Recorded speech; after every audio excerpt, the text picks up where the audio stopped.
The not so friendly skies. That's how hundreds of Delta Airlines flight attendants are feeling about their uniforms.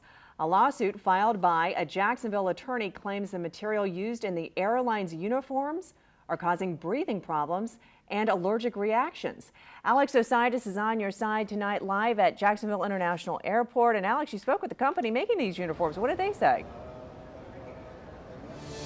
Well, Land's End is the company in this lawsuit, and they stand behind their products, saying that they've even tested these in labs over the last couple of years. But the flight attendants, as well as their lawyers, say that they don't believe that's the case. Stained sheets, chairs, and clothes, but that's just the start, according to attorney Bruce Maxwell, who says his clients, hundreds of Delta flight attendants, are suffering with rashes, breathing problems, and even say hair loss has been a result of wearing their uniforms. Maxwell filed suit against the major carrier on New Year's Eve.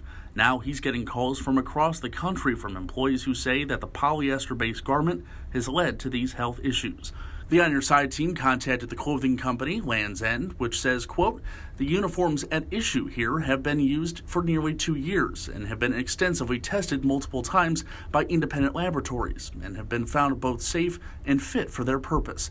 Delta Airlines, which outfits tens of thousands of its employees around the globe, reiterated that position in a statement to a First Coast News affiliate. Maxwell says he sent entire uniforms to labs across the country for another independent study. Find out, well, what's the source? What's the problem? This is something very abnormal occurring. Was there an exposure to something, which obviously in this case there has been. And Maxwell says that he'll be adding more clients to this growing list of a lawsuit. Just in the last 10 days, he said he's received more than 1,000 calls and believes there are thousands more employees that could be affected by this. Reporting live at Jacksonville International, Alex Ositis, First Coast News, on your side.